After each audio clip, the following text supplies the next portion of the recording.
आर्थिक अभावका कारण लामो समयदेखि रोग सहेर बस्न बाध्य सिराहा 18 इटारीकी 60 वर्षीय भालसेर देवी यादवको विराटनगर रङ्गेली रोडमा रहेको मेट्रो न्युरो हस्पिटलले निशुल्क सफल शल्यक्रिया तथा उपचार गरेको छ।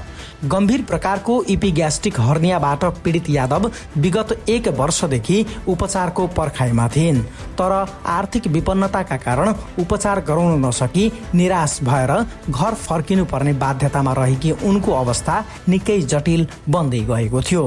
तत्काल शल्यक्रिया नगरे ज्यान नै जोखिममा पर्ने अवस्था देखेपछि हस्पिटलका जनरल तथा ल्याप्रोस्कोपिक सर्जन डाक्टर सञ्जीव मण्डल र हस्पिटल परिवारको विशेष पहलमा मानवताको परिचय दिँदै सम्पूर्ण उपचार तथा शल्यक्रिया निशुल्क गरिएको हो। सफल उपचारपछि स्वास्थ्य लाभ गरी डिस्चार्ज भएकी यादवले भावुक हुँदै भनिन्, तोरा बाल बच्चा के चिकन चाहे भरो, तोरा कमा खा भर घर, हम तोरा आशीर्वाद दै छौ, म तो बड काम कर देला हमरा, बस आसानी काम करे, उठ नहीं तो लगा, उठ नहीं होइ छल। अस्पताल केवल व्यापार गर्ने थलो मात्र होइन, सेवा र मानवताको मन्दिर पनि हो भन्ने उदाहरण मेट्रो न्युरो हस्पिटल र डाक्टर सञ्जीव मण्डलको यो सराहनीय कार्यले देखाएको छ। उहाँ 2082 5 महिना 12 गते आउनुभएको थियो होइन। त्यति बेला उहाँको इपिग्यास्ट्रिक हर्निया थियो होइन। अनि उहाँसँग पैसा नभएर फेरि फर्किनु भयो कि।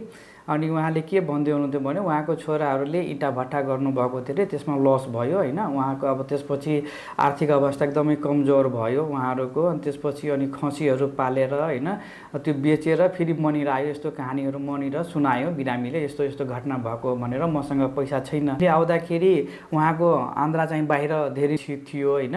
अब हाम्रो समाजमा कस्तो छ भने हर्निया भयो भने औषधिले निको हुन्छ भनेर हाम्रो समाजमा कन्सेप्ट छ। तर म के भन्छु भने हर्नियाको औषधिले हुँदैन, त्यसको लागि अपरेसन गर्नुपर्ने नै हुन्छ होइन। अब यो बिरामीको लागि मैले यहाँको अब हस्पिटल प्रशासनसँग मैले कुरा गरेँ होइन। चेयरम्यान हुनुहुन्छ होइन, त्यसपछि गोविन्द लुटेल दाई हुनुहुन्छ। उहाँहरूलाई मैले सोधेर बिरामी यस्तो छ, एकदमै गरिब छ, उहाँलाई पुरै निःशुल्क गर्नुपर्छ भनेर हामीहरूले सल्लाह गरेर यो बिरामीको हामीले सबै फ्री गरिदिए। अपरेसनदेखि लिएर बेहोस गरी बेड चार्ज दबाईहरू सबै निःशुल्क गरिदिएँ म बिरामीलाई। र यो बिरामी चाहिँ अहिले एकदमै राम्रो भएको छ होइन। हामीहरू जाली पनि लगाएको छु, त्यो जाली लगाएर अब हामीहरू डिस्चार्ज गर्ने प्लान गर्दैछौँ कि।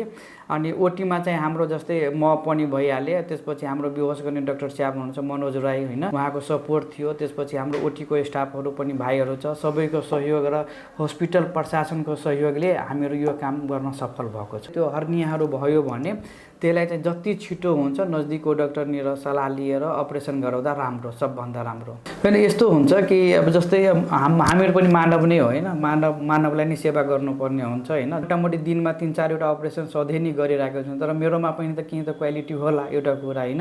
विपन्न छ भने त त्यो त बिना पैसाले मर्न त दिनु भएन, त्यसको लागि त केही गर्नुपर्ने हुन्छ। त्यसैले हामीहरू पुरै टिमलाई धन्यवाद दिन चाहन्छु, सबैले सहयोगले नै यो काम सफल भएको छ भनेर। मेट्रो हस्पिटल कस्तो छ भने अरू ठाउँभन्दा यहाँ सस्तो छ होइन, सबै सुविधाहरू सस्तो छ। हामीसँग 24 आवर बेहोस गर्ने डाक्टर साहब नै हुनुहुन्छ होइन।